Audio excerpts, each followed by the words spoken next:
अगला प्रश्न क्या है साथियों, एक बहुत जबरदस्त चीज इंडियन पॉलिटी से नहीं इकोनॉमी से जुड़ी हुई चीज और भी है, और वो क्या है? Bad bank.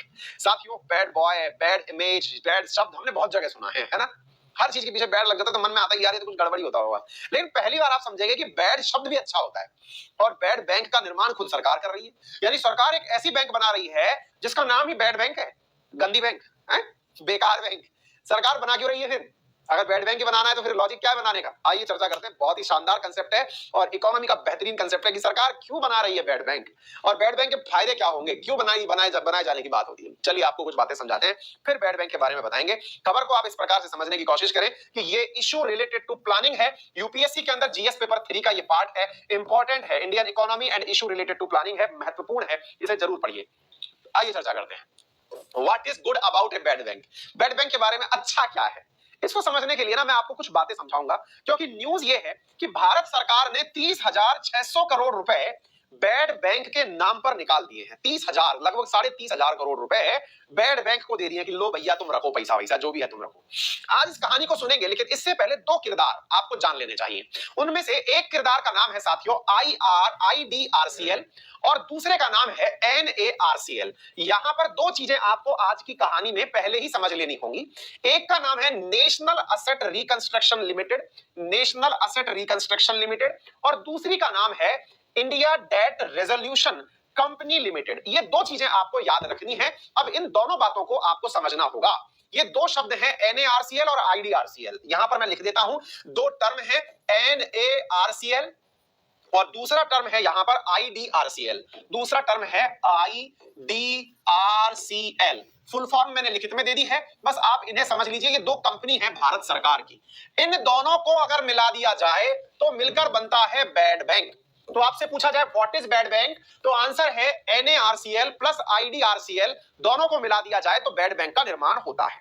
अब सवाल की तरफ बढ़ते हैं साथियों। ये NARCL क्या है, NDRCL क्या है, ये भी सिखाऊंगा, लेकिन इससे पहले बैड बैंक की जरूरत क्या है, काम क्या करेगी, किस प्रकार से काम करेगी, ये सब सीखते हैं। इसे समझने के लिए कुछ बेसिक बातें सीखते हैं। जैसे मान लीजिए कि आपने किसी बैंक, पहले बैंकिंग को समझना जरूरी होगा, असल में आप बैंकिंग समझेंगे तो ही बैड बैंक समझेंगे। देखिए मान लीजिए कि ये कोई बैंक है, इस बैंक के अंदर आपने अपनी तरफ से पैसा जो है वो जमा कराया। पहले तो समझ में आना चाहिए ये वाली बात कि बैंक पैसा कैसे कमाती है। मैंने अपनी क्लास में मल्टीपल टाइम सिखाया है, फिर भी मैं एक बार के लिए आपको जल्दी से रिवाइज करा देता हूं ताकि आप इस बात को बेहतरीन तरीके से समझ पाएं।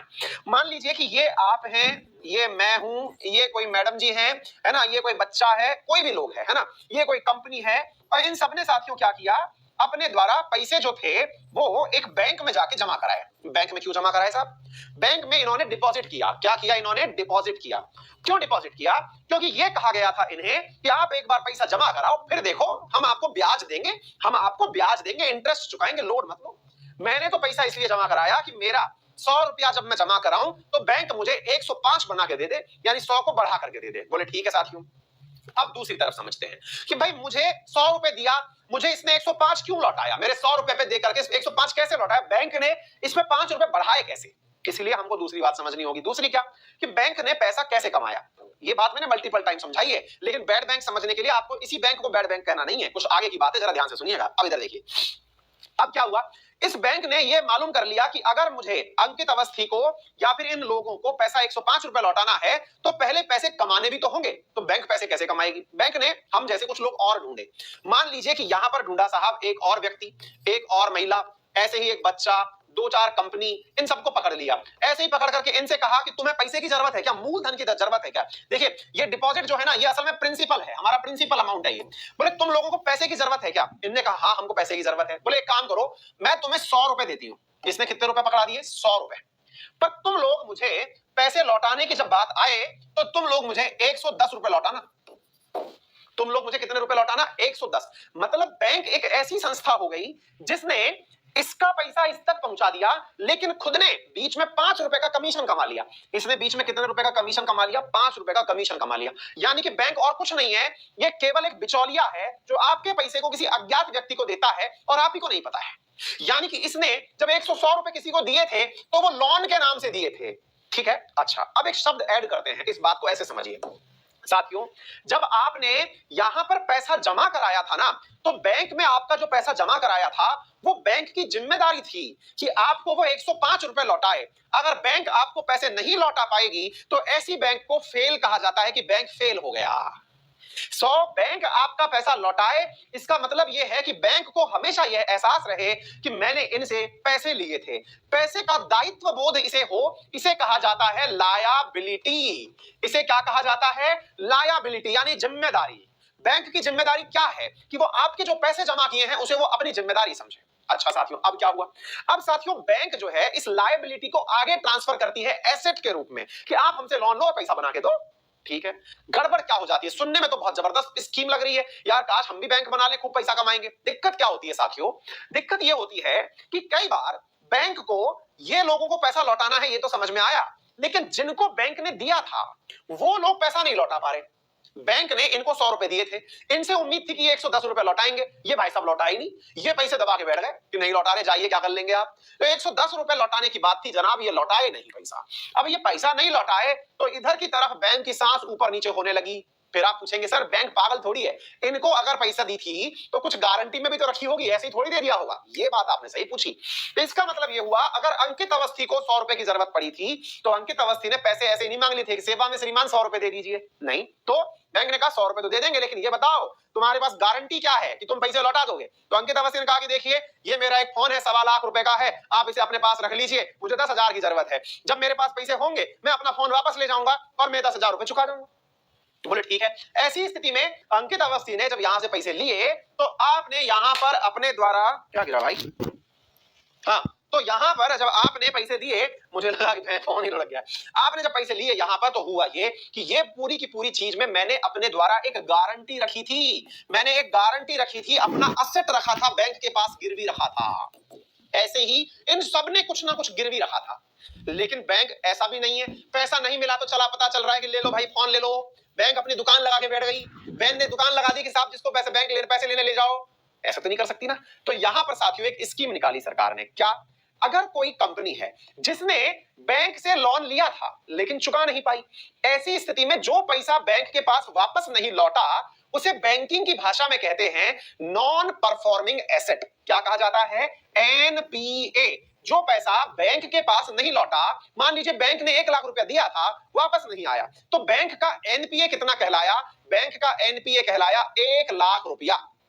अब आप पूछेंगे 1 लाख रुपया नहीं आया, लेकिन इसकी एवज में उसने जो गारंटी रखी होगी, वो गारंटी तो बैंक के पास होगी ना सर। भाई मान लीजिए कि कोई कंपनी डूब गई, लेकिन ऐसे थोड़ी कि आप कंपनी बनाकर पैसा मांगने आ गए तो दे दी, नहीं, उसकी एवज में आपने कुछ गारंटी में रखा होगा। तो वो जो गारंटी है वो कहां है? बोले बैंक के पास है वो गारंटी। बोले ठीक है, अब एक काम करो सर, आप पैसा अब कैसे निकालोगे? तो असल में बैंक क्या करता है साथियों, अगर आप पैसा नहीं चुका पाए तो वो आपको दिवालिया कर देता है। दिवालिया से मतलब बोली लगा देगा। आपने मान लीजिए कि 10 लाख रुपए का लोन लिया था, 1 करोड़ का घर गिरवी रख रखा था, तो वो 1 करोड़ के घर का गिरवी पे बोली लगा देगी कि भाई कोई भी आओ और इस घर को खरीद लो, खरीद करके हमको हमारा हिस्सा दे दो, बाकी बचा जो पैसा है वो सामने वाली पार्टी को दे दो। यानी हमको अपना पैसा चाहिए, फिर चाहे हमको गिरवी करवा करके किसी को भी मतलब दिवालिया घोषित करना पड़े। लेकिन यार इस चीज में भी बैंकों की साख खराब होती है। बैंकों की साख क्यों खराब होती है? क्योंकि भाई बैंक का काम असल में ये थोड़ी है, बैंक का काम पैसे लेके पैसे देना है बस। अब वो इस तरह से मवालियों वाले काम करने लगी कि भाई तेरा घर नीलाम कर दूंगा, हाँ भाई तेरा काम, तो इसमें और फिर उसमें क्या अंतर रह जाएगा साहूकार में? तो बैंक को बहुत बट्टा लगता है इस बात से। और फिर एक सबसे बड़ी बात ये भी है कि अगर ये बात किसी को बाहर पता चल गई कि भाई बैंक ने 1 लाख रुपए दिए थे, लौट के नहीं आ रहे इनके पास में, तो बोले फिर, तो बोले भाई चलो ये बैंक फेल होने वाली है। क्यों? क्योंकि भाई इस बैंक ने 1,000 करोड़ रुपए दिए थे लेकिन ये लौट के नहीं आ रहे।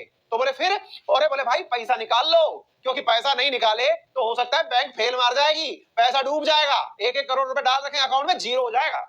ओ भाई साहब भगदड़ मच गई, भगदड़ मच गई। बैंक के पास जो था वो भी गया, इधर 1,000 करोड़ गया, इधर की तरफ जो था वो गया, बैंक हो गई टन पाल, धड़ाम से नीचे बैंक खत्म, स्वाहा।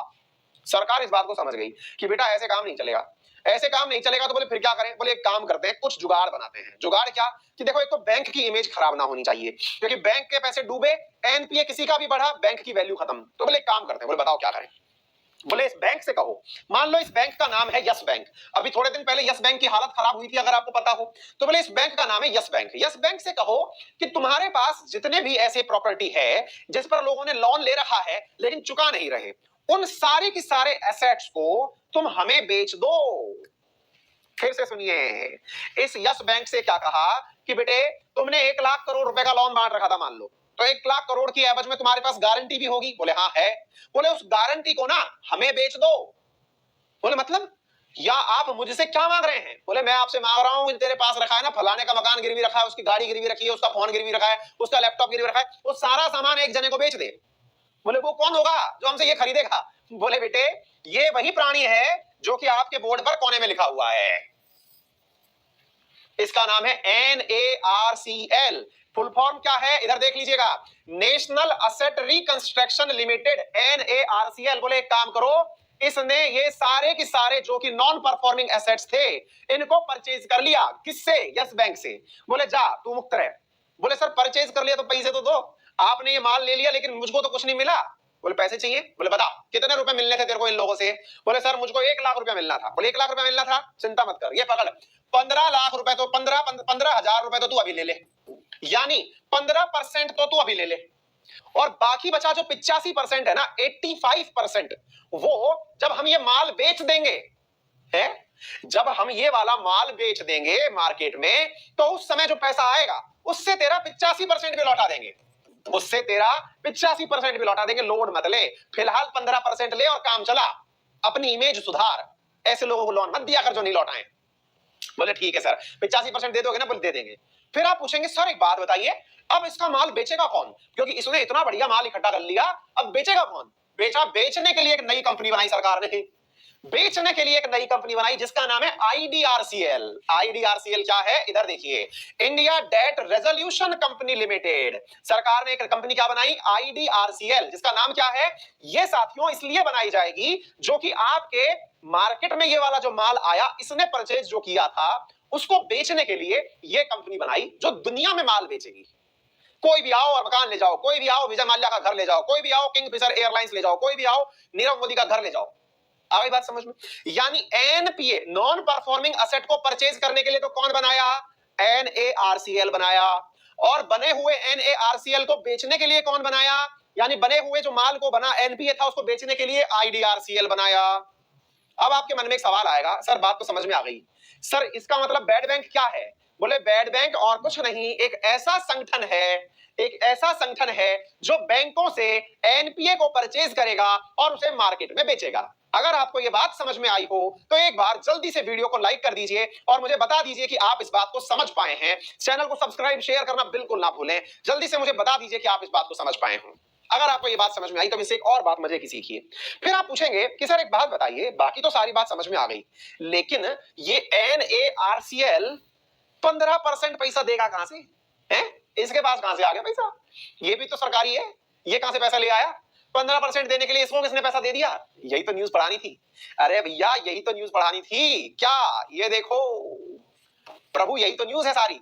30,600 करोड़ रुपए भारत सरकार ने इसी को तो दिए हैं महाराज। ये NARCL जो है इसको पैसे दिए हैं 30,600 करोड़ रुपए कि तुम ये पकड़ो और मार्केट से माल खरीदो और खरीद करके उन्हें बेचो और बैंकों से लोन का माफी करवाओ। आ गई बात समझ में?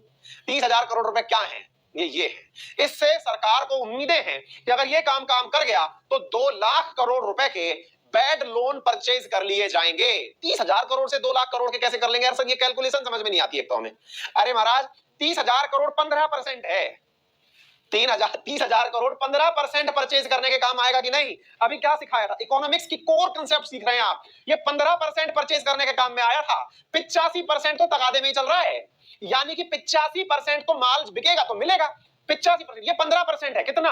15% कितना है? 30,000 करोड़। तो भाई 15 का 15 5 75 15 60 90 6 टाइम्स ज्यादा का आप माल परचेज कर पाओगे। 85% का वैल्यू तो बाद में लौटाना है, यानी कि 2 लाख करोड़ तक का माल परचेज कर लोगे अगर आपके पास 30,000 करोड़ है तो। यानी कि ये जो संस्था बनाई है आपने NARCL, ये 2 लाख करोड़ के बैड लोन परचेज करेगी। बैंकों को तो एकदम मतलब मस्त काम हो जाने वाला है, एकदम बढ़िया, और बढ़िया से पैसा बेचेंगे ये और बेच करके पैसे कमाएंगे और काम चलाएंगे। उम्मीद है आपको बेहतरीन तरीके से बैड बैंक समझ में आ गई होगी और ये भी समझ में आ गई होगी, अंदर से फीलिंग आ रही होगी, सर अच्छी बात है, ये तो बुरी बात तो नहीं है। और जब बुरी बात नहीं है तो भैया अखबार वाले पागल थोड़ी हैं, इन्होंने भी लिखा है what is good about bad bank. Bad bank में अच्छा क्या है? ये है, ये अच्छा। उम्मीद है सभी साथियों को, प्यारे साथियों को बेहतरीन तरीके से कंसेप्ट समझ में आ गया होगा। इकोनॉमिक्स में इंटरेस्ट आ रहा होगा, कोई नहीं, चैनल सब्सक्राइब रखिए और रेफरल कोड अंकित कैन याद रखिए, क्योंकि अल्टीमेटली ना सारा ज्ञान का जो सागर है वो हम भरा हुआ बैठे हैं और दुनिया को बढ़ा के बैठाए हुए हैं। अंकित कैन लगाओ, सब्सक्रिप्शन पाओ, समझे? चलिए आगे बढ़ते हैं साथियों अगले प्रश्न की तरफ। अगला